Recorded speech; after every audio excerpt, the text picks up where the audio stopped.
Mesdames et messieurs et mesdemoiselles, bienvenue sur la page J Visionnaire. Bienvenue sur ma chaîne YouTube Kanté J Visionnaire le vrai. Bienvenue évidemment sur ma chaîne Infomonde. Et donc, je vous prie de partager cette vidéo dans tous les groupes possibles et à continuer à vous abonner parce que nous avons besoin de vous pour la diffusion et les nombreux partages de nos nombreuses émissions sur l'actualité mondiale. C'est dur, les temps sont durs. Les temps sont durs et j'implore, j'exhorte les ricains à faire tout possible, ne pas reconduire Oncle Joe. Vous savez pourquoi je le dis? C'est ce que nous allons voir dans cette émission tout à l'heure, mesdames et messieurs. Parce que un chef d'État se doit d'être très respectueux de ses engagements, se doit d'être très respectueux de sa détermination. Mais quand un chef d'État de la dimension de Oncle Joe ne sait plus ce qu'il dit et dit A aujourd'hui, demain il dit B, ça veut dire que la situation est critique. Et donc, le peuple doit prendre ses responsabilités. Mesdames et messieurs, vous savez qu'il y a la commémoration des 80 ans du débarquement de Normandie. La Russie n'est pas conviée, on ne reviendra pas là-dessus. Mais nous avons appris la semaine passée que Oncle Joe avait instruit à son équipe de faire en sorte que M. Zelensky et ses hommes puissent utiliser les armes américaines contre des cibles sur le territoire russe. C'est ce que nous avons appris, n'est-ce pas? Mais quand j'ai analysé la déclaration de ce responsable du département qui a fait une interview dans l'anonymat, je me suis dit non, c'est pas comme ça. Non, c'est pas ce que Oncle Joe a dit. Mais les médias classiques européens, américains et voilà, les médias occidentaux ont persisté là-dessus. Ont persisté sur ce qu'ils appelaient l'autorisation. Enfin, la Maison Blanche a donné l'autorisation. Moi, j'ai démenti. J'ai dit non, c'est pas comme ça que Oncle Joe a parlé. Mais puisqu'ils insistaient dans ces délires, j'ai fait mon émission, j'ai obtempéré. Et puis après, nous avons vu le vice-président du Conseil des ministres de l'Italie, M. Matteo Salvini, qui a clairement dit que l'Amérique n'avait pas donné l'autorisation. Il a dit, même les États-Unis, parce qu'il était dans une narration où il interdisait l'Italie d'envoyer des armes et d'autoriser l'Ukraine à les utiliser contre la Russie. C'était une interdiction. Et donc, il a même profité pour dire que l'Italie ne va jamais envoyer des soldats sur le terrain afin de machin. Il a parlé. Il dit, c'est dans cette narration, en continuant, il dit, même les Américains n'ont pas autorisé l'Ukraine à frapper le sol russe. Mais puisque les médias classiques persistaient dans leur dérive, je dis d'accord, nous allons voir ce qui va se passer à l'avenir.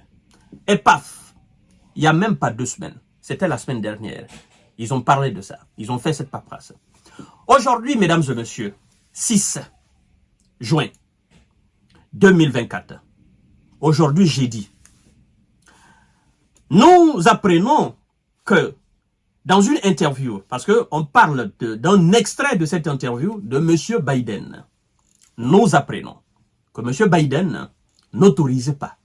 Et donc, entre la déclaration de la semaine passée et celle d'aujourd'hui, c'est une contradiction totale. Alors, la question se pose, est-ce la mise en garde de Vladimir Poutine, c'est ce qui fait reculer M. Biden? Et si c'est le cas, c'est un peu heureux.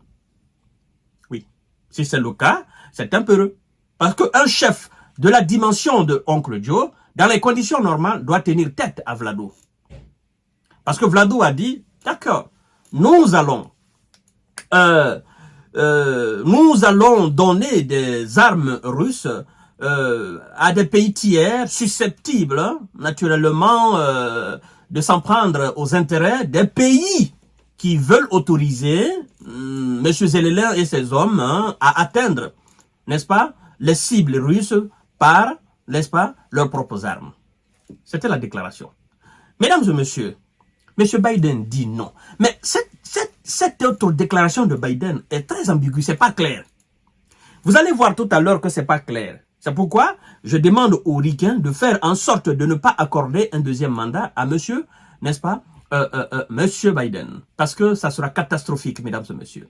Le vieux ne contrôle plus ce qu'il dit. Et c'est très important de le savoir. La question d'ailleurs légitime, légale qu'on peut se poser, c'est évidemment qui est-ce qui dirige la Maison Blanche. C'est ça la réalité. Parce qu'il n'y a pas de concordance entre les déclarations du porte-parole de la Maison Blanche, du département et le patron lui-même. Parfois, on se demande, mais ces gens-là, ils font quoi? Est-ce qu'ils font des concertations avant de faire des déclarations devant les presses différentes? Ou chacun y va de ses déclarations et chacun ne fait qu'à sa tête? C'est la question qu'on doit se poser.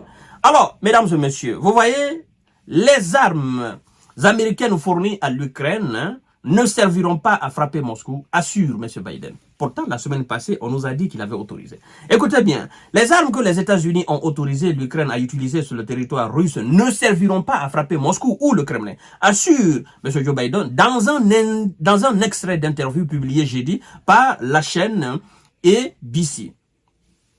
Le président des USA avait donné la semaine dernière, vous voyez, le président des USA avait donné la semaine dernière son feu vert sous condition à l'utilisation d'armes américaines par Kiev contre les cibles en Russie situées près de la région de Kharkiv, nord-est de l'Ukraine. Maintenant, écoutez ce qu'il dit. C'est pourquoi je dis sa déclaration n'est pas claire.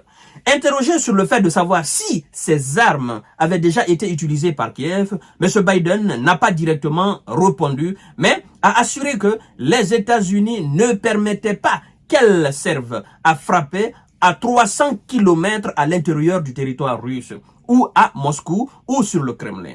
Elles doivent être utilisées à proximité de la frontière en cas d'attaque sur des cibles ukrainiennes. Sur des cibles ukrainiennes depuis la Russie. Vous voyez ce que ça veut dire? C'est que ça veut dire, Monsieur Biden pense qu'il peut jouer aux mots et que nous autres, on ne peut pas desséquer, on ne peut pas démorceler, on ne peut pas décortiquer cette déclaration. Quand il dit, ça ne va pas toucher, nous n'avons pas donné l'autorisation de toucher Moscou ou Kremlin. Mais Moscou, Kremlin, c'est pas seulement, la Russie ne se limite pas à Moscou et Kremlin.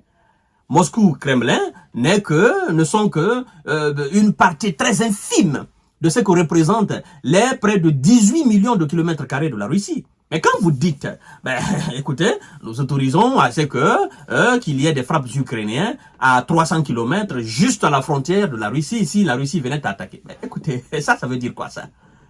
Juste la frontière.